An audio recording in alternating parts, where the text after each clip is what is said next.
भारत नेपाल सीमा पर बिहार से सटे सुस्ता में नेपाल का हैंगिंग ब्रिज बनकर तैयार हो गया है। इसका निर्माण 2,500 करोड़ की लागत से किया गया है। 26 सितंबर को नेपाली प्रेसिडेंट रामचंद्र पौडेल ने इनॉग्रेशन किया। इतना ही नहीं, अब तो उसने यहां अपनी आर्मी का बेस कैंप भी बना लिया है। नेपाल ने इस इलाके में शिक्षा और स्वास्थ्य जैसी सुविधाओं का काफी विकास किया है। सुस्ता का विवाद कितना पुराना है, मौजूदा हालात क्या हैं, सीमा विवाद को लेकर ग्रामीण क्या सोचते हैं, इन्हीं सवालों का जवाब तलाशने सुस्ता पहुंचे। अभी मैं नेपाल और भारत बॉर्डर पे मौजूद हूँ। यह नेपाल का क्षेत्र है हमारे ठीक पीछे। यहाँ पे नेपाल सशस्त्र प्रहरी बल नेपाल के द्वारा एक बोर्ड भी लगाया गया है। इसे सुस्ता का क्षेत्र कहते हैं। सुस्ता हमेशा से ही विवादित रहा है। इसे विवादित सुस्ता ही कहा जाता है।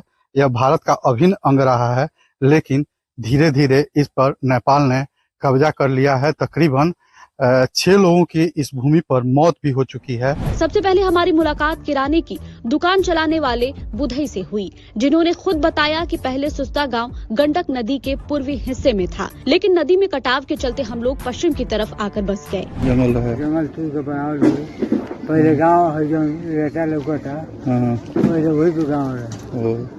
अब गंगा जी काटते काटते यहाँ पर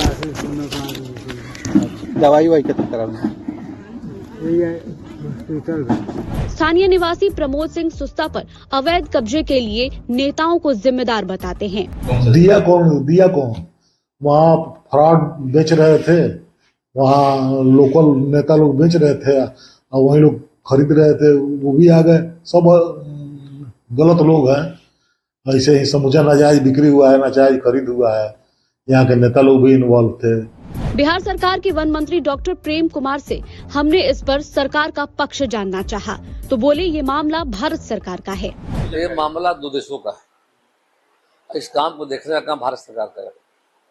हम जरूर भारत सरकार का ध्यान आकृष्ट कराएंगे जाकर के। यदि भारत की जमीन कहीं पर अतिक्रमित हो रही है तो निश्चित तौर पर भारत सरकार बात करके रास्ता निकालेगी जाकर। दोनों देशों के बीच चल रहा ये सीमा विवाद पिछले 200 साल से भी ज्यादा पुराना है। 1816 में ब्रिटिश ईस्ट इंडिया कंपनी और नेपाल के बीच सीमा विवाद सुलझाने के लिए सुगौली संधि हुई थी। दोनों देशों के बीच बहने वाली गंडक, जिसे नेपाल में नारायणी नदी के नाम से भी जाना जाता है, इसे ही बॉर्डर के रूप में मान्यता दी गई थी। इस संधि के मुताबिक नदी के पश्चिमी हिस्से को भारत, जबकि पूर्वी इलाके को नेपाल माना गया। जब संधि हुई थी तब सुस्ता का इलाका नदी के पूर्व में था, लेकिन जैसे जैसे गंडक ने अपना रास्ता बदला, ये गांव नदी के बीच में चला गया और यहाँ के लोग विस्थापित होकर गंडक के पश्चिम की तरफ यानी भारतीय इलाके में आकर बस गए। तभी से नेपाल इस इलाके पर अपना दावा करता आ रहा है। सुस्ता में फिलहाल यहाँ 350 परिवार रहते हैं। खास बात ये है कि इनमें ज्यादातर फैमिली भारतीय हैं। नेपाल सरकार अब अपने लोगों को लाकर यहाँ बसाने की योजना पर काम कर रही है।